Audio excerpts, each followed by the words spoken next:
This is your Daily Mix. The following segment is sponsored by SilverSummit Health Plan. Welcome, everybody, to your Daily Mix. Today, we are joined by Dr. Jeff Morawski, or Dr. Jeff, as we like to talk to him. Hi, Dr. Jeff. Hi. We're talking about health literacy. What is that? Health literacy is how patients understand their healthcare and to a certain extent understand their doctors. I went to school for a really long time to learn how to speak in a way that nobody understands other than other doctors and nurses. And so, we've really recognized as a group of treaters that we have to be better, and we want to help our patients be better too in understanding their healthcare, because the more you understand it, the more you'll decide what you want, and then the more you'll adhere to the recommendations that we agree on. Yeah, I can't count how many times I've gone to the doctor. They talk to you about something. I go, and then I come back and I'm like, now what did he say? It can be a major issue for people if they're talking about something in a grand scale. Talk to me a little about why it's kind of a big issue you all are dealing with. Yeah, unfortunately, we see low rates of people doing preventative care. I say the word colonoscopy, that doesn't come with a definition. Even things like mammogram, we take it for granted that people know what that is. That's really a breast cancer screening test that's got a little bit of x-rays in it, but very low and not really dangerous at all. But we don't talk about that much.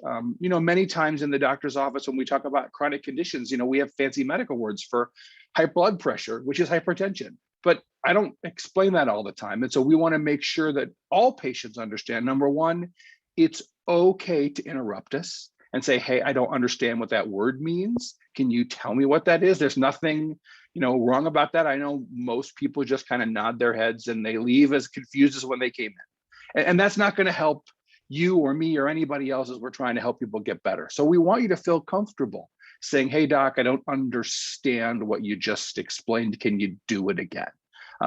Sometimes we tell people a good hint is to bring a friend, because maybe sometimes things go past. And yeah, if your friend's a doctor, that's great. I go to my dad's visits and they'll talk to me and to him, and he'll look at me and I'll say, okay, I understood what they said, but do you understand it? Let's explain it again.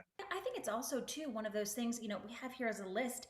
Know your medical history. You think, oh yeah, I know it's my body. I've gone through it, but sometimes you forget about the small minutia that could be a big indicator of something else. Yep. And you don't have to know it in like fancy medical terms. I had my gallbladder taken out, and that's important if I have abdominal pain, right? But I just have to know my gallbladder's gone.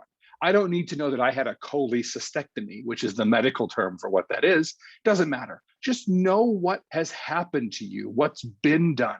Sometimes even the small stuff makes a big deal. So if you know your history and you ask a lot of questions, and if you need to bring a friend, and don't be afraid to say, hey, doc, I've got other concerns. Those things really matter in being able to adhere and come to recommendations on what you want for your health.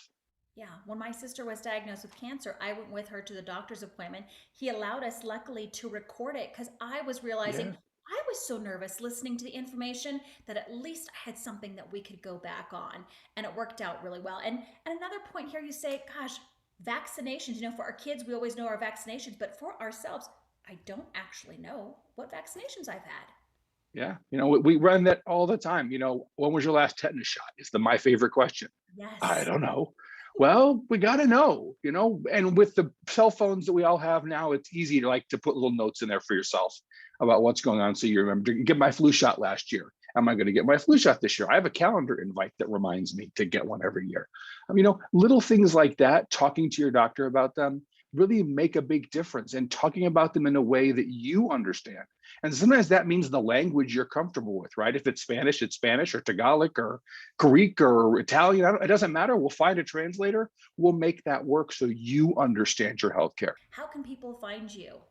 The best way is on the internet at www.silversummithealthplan.com. It's really the best place where we keep all of our information about the different things, the plans that we offer in Medicaid and Medicare and on the marketplace.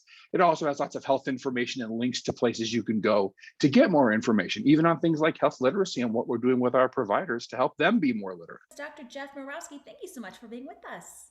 Thank you. This segment was sponsored by SilverSummit Health Plan.